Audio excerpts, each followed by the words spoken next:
Mr. Speaker, I rise in strong support of my legislation, H.R. 5156, the Clean Energy Technology, Manufacturing, and Export Assistance Act of 2010.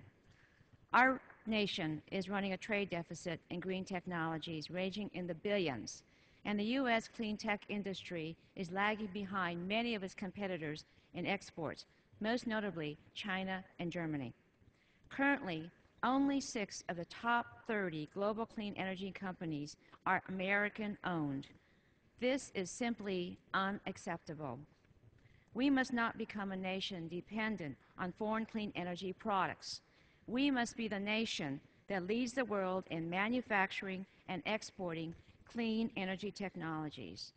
That is why I, along with Chairman Rush and Dingo and Congresswoman Eshoo, introduced H.R. 5156 to boost the competitiveness of the U.S. clean energy industry.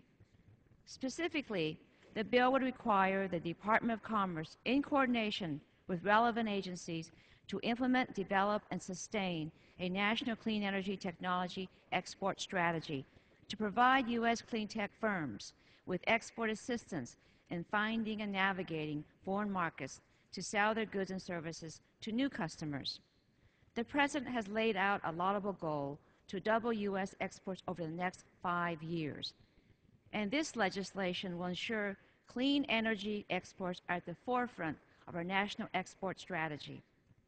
The bill will also strengthen America's domestic clean tech manufacturing industry.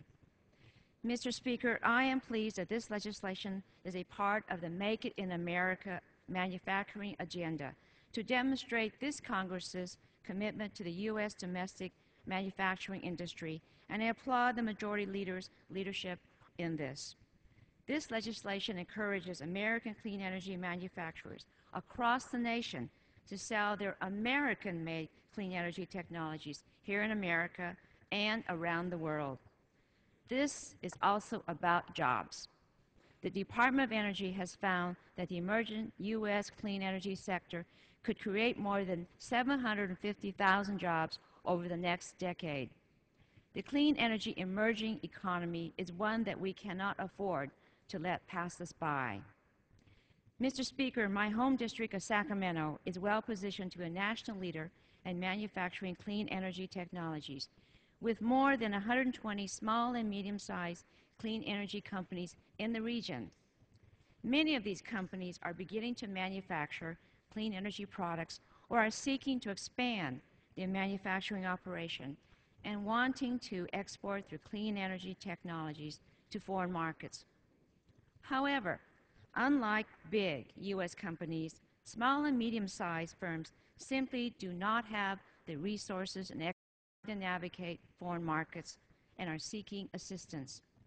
In fact, according to the Trade Promotion Coordinating Committee, more than 30% of non-exporting small and medium-sized companies would export if they had more access to market information, export opportunities, and the export process. Many of these companies have validated their clean energy technologies and are now looking to expand their business by exporting their goods and services to new foreign markets, but actually lack the resources to do so.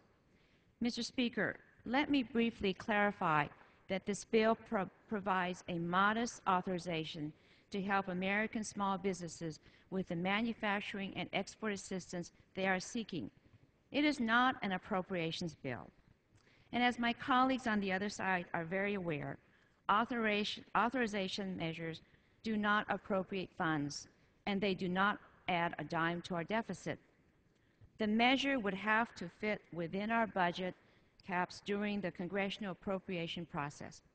The bill would not affect direct spending or revenues, therefore pay-go procedures would not apply, and it does not violate pay-go rules. Mr. Speaker, during the Energy and Commerce markup of this bill, we included several changes that my Republican colleagues recommended. Most notably, working in a bipartisan manner, we expanded the definition of clean energy technology. We also included a transparency provision that requires the Commerce Department to report back to Congress within the 180 days of enactment, a plan to assist small and medium-sized businesses, encourage job growth in the U.S. clean energy sector, and encourage greater domestic manufacturing of clean energy products. H.R. 5156 will also enhance our standing in the race to be the global leader in clean energy. The BP oil spill only underscores the need for leadership in the clean energy market, and this bill will send a strong message that America is serious about being the leader in producing and exporting these technologies. I urge my colleagues to support this legislation, which will support clean energy products being made in America and in turn will help families make it in America. And I yield back the balance of my time.